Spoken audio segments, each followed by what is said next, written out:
শাস্তি কারো ওপর হঠাৎ করে চাপিয়ে দেওয়া হয় না। প্রথমে মানুষকে রাসূলদের মাধ্যমে সতর্ক করা হয়, কিতাব ও ওহীর মাধ্যমে হেদায়েত দেখানো হয়, বিবেক, বুদ্ধি ও প্রকৃতির মাধ্যমে সঠিক ভুল চিনবার ক্ষমতা দেওয়া হয়।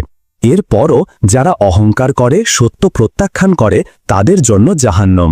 এতে বোঝা যায় আল্লাহ কারো প্রতি জুলুম করেন না।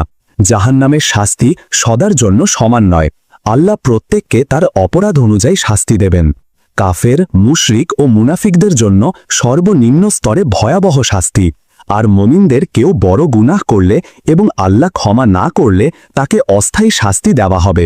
এভাবে আল্লাহর ন্যায় বিচার প্রতিটি ব্যক্তির আমল অনুযায়ী পরিপূর্ণভাবে কার্যকর হবে। আল্লাহ সুবহানাহু ওয়া তাআলা মানুষকে এই দুনিয়ায় এক বিশেষ উদ্দেশ্যে প্রেরণ করেছেন, পরীক্ষা নেওয়ার জন্য।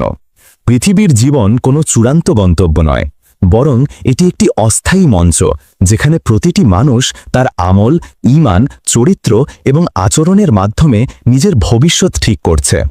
এই পরীক্ষার চূড়ান্ত ফলাফল প্রকাশ পাবে কিয়ামতের ময়দানে, যেখানে জান্নাত হবে সফলদের পুরস্কার আর জাহান্নাম হবে ব্যর্থদের পরিণাম। কোরআনে আল্লাহ বারবার উল্লেখ করেছেন যে মানুষকে পরীক্ষা করার জন্যই দুনিয়ায় পাঠানো হয়েছে।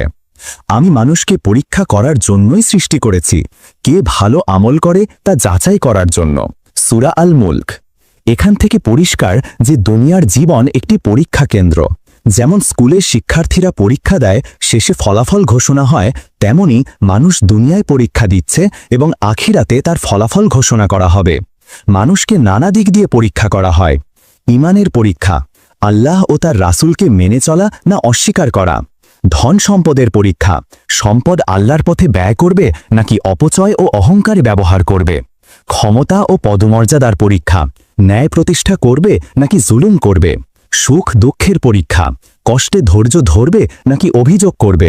সুখে কৃতজ্ঞতা প্রকাশ করবে নাকি গাফিল হবে।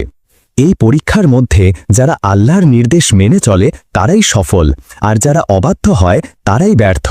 সফলদের পুরস্কার, যারা ঈমানদার, সৎকর্মশীল, আল্লাহ ভীরুক ও ন্যায়পরায়ণ, তাদের জন্য জান্নাত, যেখানে অনন্ত সুখ ও শান্তি থাকবে। ব্যর্থদের শাস্তি, যারা কাফির, মুশরিক, মুনাফিক এবং অপরাধী, তাদের জন্য জাহান্নাম, যেখানে অনন্ত শাস্তি থাকবে। এভাবে জাহান্নাম প্রমাণ করে যে পৃথিবীর এই পরীক্ষা নিরর্থক নয়। দুনিয়ার প্রতিটি কাজ, কথা ও উদ্দেশ্যকে হিসাবের আওতায় আনা হবে। কেউ যদি বলে আল্লাহ কেন জাহান্নাম সৃষ্টি করেছেন, তার উত্তর হল পরীক্ষার ফলাফল প্রকাশের জন্যই। যেমন একটি পরীক্ষায় ব্যর্থ হলে শিক্ষার্থীকে ফেল করানো হয়, তাকে পাশ করা যায় না, তেমনি দুনিয়ার পরীক্ষায় যারা ব্যর্থ তাদের